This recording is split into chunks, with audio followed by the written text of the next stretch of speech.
नमस्कार, आप देख रहे हैं न्यूज इंडिया। आपके साथ मैं हूं चारुल शर्मा। बुलेटिन की शुरुआत इस वक्त की बड़ी खबर के साथ कर रहे हैं। आज से 4 दिवसीय विदेश दौरे पर रहेंगे प्रधानमंत्री नरेंद्र मोदी। थोड़ी देर में दक्षिण अफ्रीका के लिए रवाना होंगे प्रधानमंत्री। जोहान्सबर्ग में 15वें ब्रिक्स सम्मेलन में शामिल होंगे प्रधानमंत्री। चीनी राष्ट्रपति जिनपिंग से भी यहां पर मुलाकात हो सकती है।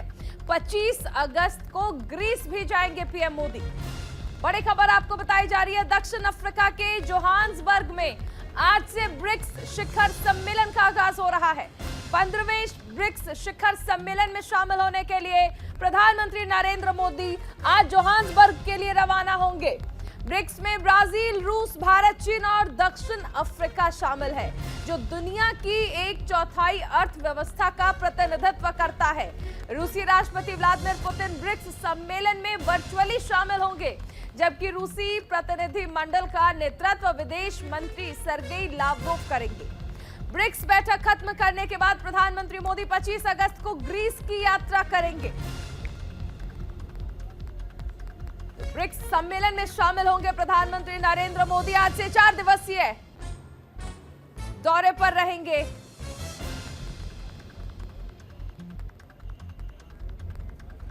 ब्रिक्स सम्मेलन के बाद 25 अगस्त को ग्रीस जाएंगे प्रधानमंत्री। देखिए, इस बीच चीनी राष्ट्रपति से मुलाकात भी हो सकती है। जाहिर सी बात है, चीन ब्रिक्स देशों का हिस्सा है और ऐसे में चीनी राष्ट्रपति जिनपिंग भी वहां पर पहुंचेंगे। लेकिन भारत और चीन के बीच जिस तरह से फिलहाल स्थिति बनी हुई है, ऐसे में अगर मुलाकात होती है तो किस तरह से ये मुलाकात होगी, क्या हाव भाव रहेगा और क्या एक पॉजिटिव नोट पर वहां पर बातचीत हो पाएगी।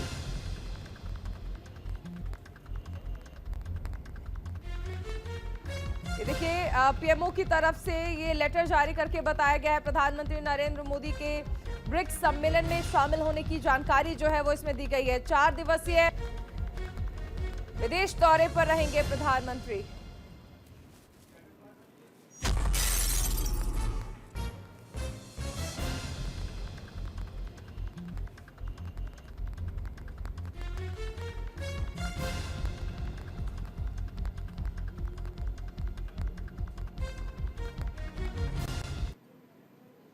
चलिए आगे बढ़ेंगे। लेह के बाजार में देखे हैं कांग्रेस नेता राहुल गांधी। राहुल गांधी ने बाजार में लोगों से मुलाकात की है, शॉपिंग करते हुए नजर आए हैं। दरअसल लेह लद्दाख पहुंचे हैं राहुल गांधी और इस दौरान बाजार में उन्होंने लोगों से मुलाकात भी की है, शॉपिंग करते नजर आए हैं कांग्रेस सांसद राहुल गांधी।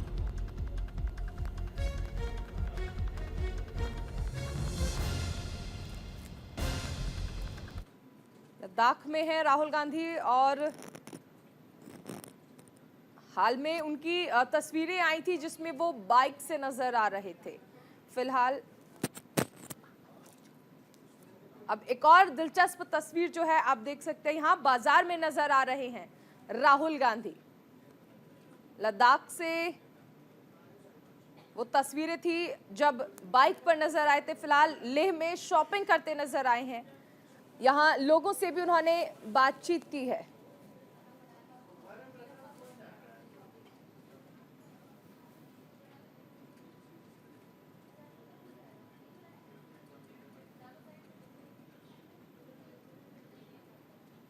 और चलिए आगे बढ़ते हैं। चंद्रयान 3 से जुड़ी बड़ी खबर आपको बता दें, चांद से बस कुछ ही कदम दूर है चंद्रयान 3। 23 अगस्त को अगर कोई भी दिक्कत आती है तो लैंडिंग 27 को कराई जाएगी। सॉफ्ट लैंडिंग को लेकर इसरो ने यह जानकारी दी है। चंद्रयान 3 के पास साउथ पोल पर सबसे पहले उतरने का मौका है। चंद्रयान 3 मिशन 23 अगस्त की शाम चंद्र सतह पर उतारने से ठीक 2 घंटे पहले, यानी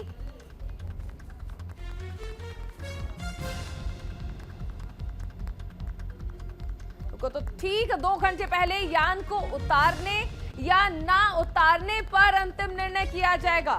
इसरो के अहमदाबाद स्थित अंतरिक्ष अनुप्रयोग केंद्र के निदेशक नीलेश एम देसाई ने बताया है कि निर्णय समय लैंडर मॉड्यूल की सेहत, टेलीमेट्री डेटा और चंद्रमा की स्थिति पर आधारित होगा।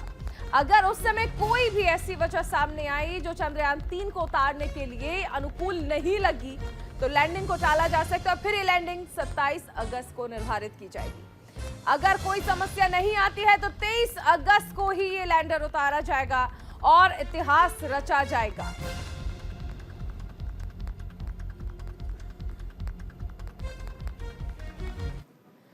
चलिए आगे बढ़ेंगे। छत्तीसगढ़ के नारायणपुर से एक बड़ी खबर आ रही है। सुरक्षा बलों और नक्सलियों के बीच यहां पर मुठभेड़ हुई है। बड़ी खबर, मुठभेड़ में एक नक्सली ढेर हो गया है। हथियार और गोला बारूद बरामद किए गए हैं। छत्तीसगढ़ से यह बड़ी खबर है। नारायणपुर में सुरक्षा बलों और नक्सलियों के बीच मुठभेड़ हुई है। एक नक्सली ढेर हो गया है। हथियार और गोला बारूद भी बरामद किए गए हैं, जिन्हें हम तस्वीरों के जरिए भी आपको दिखा रहे हैं। छत्तीसगढ़ में नक्सलियों और सुरक्षा बलों के बीच मुठभेड़ हुई है, जिसमें एक नक्सली ढेर हो गया है। नक्सलियों और सुरक्षाकर्मियों के बीच पुलिस के बीच मुठभेड़ हुई। जिस मुठभेड़ के उपरांत हमने एरिया की सर्चिंग की तो हमें एक पुरुष नक्सली का शव बरामद हुआ। साथ ही हमें उसके 2 हथियार बरामद हुए, जिसमें से एक 315 बोर राइफल और एक 12 बोर राइफल बरामद हुआ। इसके अतिरिक्त जो दैनिक उपयोगी सामान और उनके गैजेट्स हमें बरामद हुए। इसकी हम और शनाख्त का प्रयास कर रहे हैं। अभी ये पूरा 100% क्लियर नहीं हो पाया है, हम इसको क्लियर करने की कोशिश कर रहे हैं। चलिए आगे बढ़ेंगे। बिहार में अटल पार्क पर सियासत से जुड़ी यह बड़ी खबर है। पटना में अटल पार्क का नाम बदल दिया गया है। अटल पार्क का नाम कोकोनट पार्क रखा गया है। बिहार सरकार में पर्यावरण, वन और जलवायु परिवर्तन मंत्री तेज प्रताप ने पटना के अटल बिहारी वाजपेयी पार्क का नाम बदल दिया है। अब इस पार्क को कोकोनट पार्क के नाम से जाना जाएगा। कंकड़बाग में स्थित इस पार्क का नाम पहले कोकोनट पार्क था। 2018 में इसका नाम अटल बिहारी वाजपेयी के नाम पर रखा गया। अब तेज प्रताप ने इसका नाम बदलकर कोकोनट पार्क करने का ऐलान कर दिया है। नाम बदलने पर सियासत लगातार हो रही है। हमारे साथ बात करने के लिए बीजेपी मीडिया के सह प्रभारी संजय मयूख जी है। संजय मयूख जी, अगर बात की जाए तो नीतीश कुमार दिल्ली आते हैं और अटल बिहारी वाजपेयी की समाधि पर जाते हैं और माथा टेकते हैं, और वहीं दूसरी तरफ राजनीति ये हो जाती है कि जो पटना में जो पार्क है उसका नाम बदल दिया जाता है। वो तो राजनीतिक श्रद्धांजलि अर्पित कर रहे थे। उन्होंने सीधे तौर पे अपने मंसूबे के लिए, अपने मनोकांक्षा के लिए वो सदैव अटल आए थे और उसका खुलासा आज हो गया। क्योंकि एक तरफ सदैव अटल आते हैं, दूसरी तरफ अटल बिहारी वाजपेयी जी का नाम मिटाते हैं। ये कैसी राजनीति है? कौन जवाब देगा? ये तो अक्षम्य हिमाकत है, अक्षम्य। इसे न देश की जनता स्वीकार करेगी, न बिहार की जनता बर्दाश्त करेगी। पर एक तरफ देखा जाए तो बिहार में ऐसा लग रहा है कि जैसे जंगल राज आ गया हो। पत्रकार, पुलिस या फिर अगर कहा जाए तो आम लोग, लगातार ताबड़तोड़ जो गोलियां हैं वो मेन रोड पर चल रही है और प्रशासन कहीं ना कहीं चुप है। नीतीश कुमार के पास गृह मंत्रालय है, नीतीश कुमार कुछ कर नहीं रहे। लल्लन सिंह कह रहे हैं कि 2024 में अगर आप मोदी को लाते हैं तो इसका परिणाम भुगतना पड़ेगा। नहीं, ये तो अपराधियों के लिए बिहार में गोल्डन युग है, स्वर्ण युग। अपराधियों के लिए पूरी तरह से स्वर्ण युग है। अपराधियों को खुला आमंत्रण दिया है सरकार ने। मेरा कहना है सरकार के संरक्षण में अपराध हो रहा है राज्य में, इसीलिए अपराध रुक नहीं रहा है। कौन मारा जा रहा है? पत्रकार मारे जा रहे हैं, राजनेता मारे जा रहे हैं, डॉक्टर मारे जा रहे हैं, दिन दहाड़े हत्या हो रही है। असल बात, सरकार ने एतबार ही खो दिया है। तो सरकार ने एतबार खो दिया है, ये कहना है डॉक्टर संजय मयूख का। कैमरामैन मनीष के साथ दीपक चौबे, न्यूज इंडिया, दिल्ली। और चलिए खबरों में आगे बढ़ेंगे। त्रिपुरा के अगरतला से एक बड़ी खबर आ रही है। 10 करोड़ की 1.3 किलोग्राम हेरोइन जब्त की गई है। पुलिस ने 3 ड्रग तस्करों को गिरफ्तार किया है। साबुन के डिब्बे में रखा गया था हेरोइन। त्रिपुरा के अगरतला से यह बड़ी खबर। पुलिस ने 3 ड्रग तस्करों को गिरफ्तार किया है। 10 करोड़ की हेरोइन यहां पर जब्त की गई है। तस्कर दरअसल साबुन के डब्बे में भरकर इसको लेकर जा रहे थे।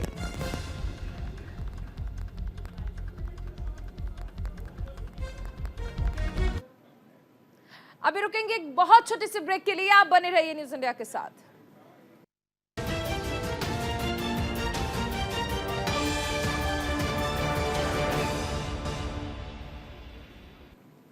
चलिए ब्रेक के बाद स्वागत है आपका। आगे बढ़ेंगे खबरों में। केंद्रीय मंत्री और तेलंगाना राज्य बीजेपी प्रमुख जी किशन रेड्डी ने निर्मल जिले में प्रदर्शनकारी किसानों और बीजेपी कार्यकर्ताओं पर पुलिस द्वारा लाठीचार्ज करने की कड़ी निंदा की है।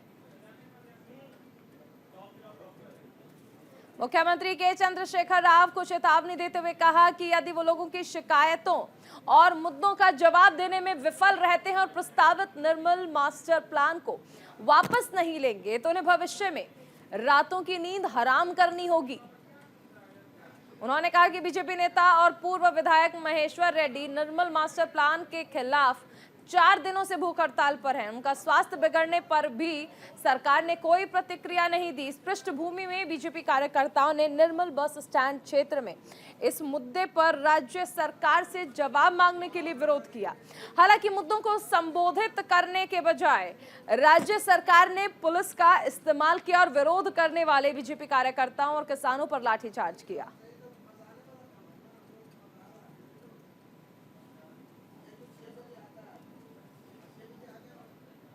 बिल्कुल भारतीय जनता पार्टी पूरा तैयारी कर रहे। जो विधानसभा चुनाव जब भी होगा हम पूरा उसके लिए तैयारी कर रहे।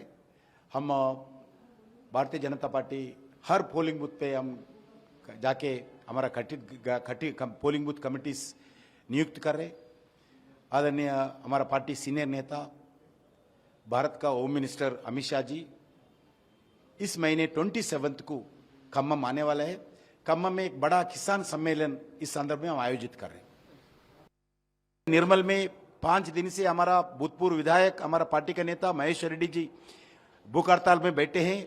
इसके पक्ष में जो आंदोलन कर रहे किसान के ऊपर लगातार 2-3 दिन से लाठीचार्ज हो रहे। कल 30 कार्यकर्ता हमारा घायल हुआ है। आज भी हमारा भारतीय जनता पार्टी के राष्ट्रीय अध्यक्ष उस घायल हुआ कार्यकर्ताओं को देखने के लिए जो निर्मल गए, उनके ऊपर भी जबरदस्त पुलिस अलग अलग 100 ऑफ पुलिस अरुणा जी को खींच कर अरेस्ट करके आज भी व्हीकल में घुमा रहे। टीआरएस के खिलाफ, केसीआर परिवार के खिलाफ, अनडेमोक्रेटिक सिस्टम के खिलाफ, इस भ्रष्टाचार राज्य के खिलाफ, इस परिवार राज्य के खिलाफ तेलंगाना जनता जितना आक्रोश है जो पुलिस के एटीट्यूड पे मालूम पड़ता है। इसलिए भारतीय जनता पार्टी के द्वारा इस संघर्ष को जारी रखेंगे। वो लैंड ग्रैबिंग हो, इलीगल केसेस हो, सभी विषय पर हम संघर्ष जारी रखेंगे, आगे बढ़ेंगे। चलिए आगे बढ़ेंगे। मुख्यमंत्री एम.के. स्टालिन ने 2 साल का ग्रीन फेलोशिप कार्यक्रम शुरू किया। कार्यक्रम के तहत पर्यावरण और जलवायु परिवर्तन निदेशालय और ऊर्जा अध्ययन संस्थान अन्ना विश्वविद्यालय द्वारा 40 मेधावी अध्येताओं, 4 अनुसंधान सहयोगियों और 1 कार्यक्रम प्रमुख का चयन किया गया। एक प्रेस कॉन्फ्रेंस में पर्यावरण, जलवायु परिवर्तन और वन विभाग में सरकार की अतिरिक्त मुख्य सचिव सुप्रिया साहू ने कहा कि कार्यक्रम न केवल हरित भविष्य के लिए सरकार की प्रतिबद्धता को रेखांकित करता है, बल्कि उस महत्वपूर्ण भूमिका को भी रेखांकित करता है जो युवा नीति को आकार देने में निभा सकते हैं। साथ ही परिवर्तन लाना और राज्य के पर्यावरणीय भविष्य को सुरक्षित करना।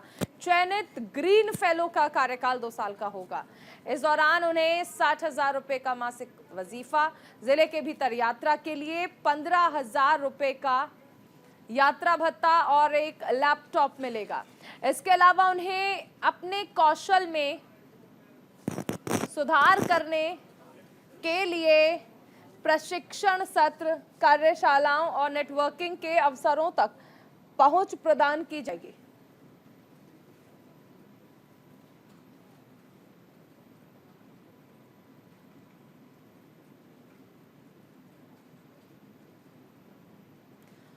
और चलिए आगे बढ़ेंगे। यूपी के औरैया से एक बड़ी खबर आपको बता दें। फतेहपुर से मथुरा जा रही बस औरैया में पलट गई है। सड़क हादसे में 20 से ज्यादा यात्री घायल हो गए हैं। औरैया से यह बड़ी खबर है। फतेहपुर से मथुरा जा रही बस औरैया में हादसे का शिकार हो गई है। सड़क हादसे में 20 से ज्यादा यात्री घायल बताए जा रहे हैं।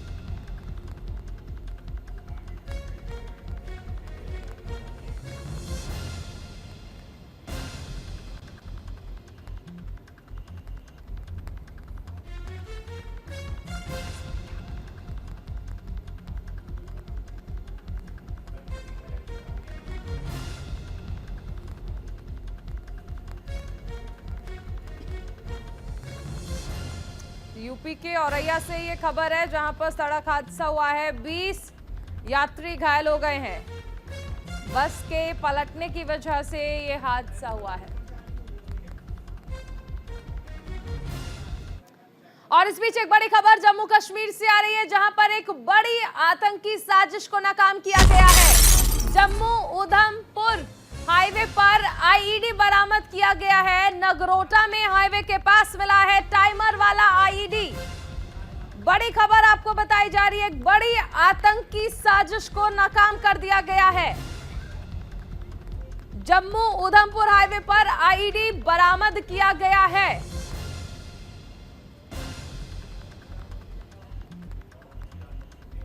नगरोटा में हाईवे के पास टाइमर वाला आईईडी बरामद हुआ है।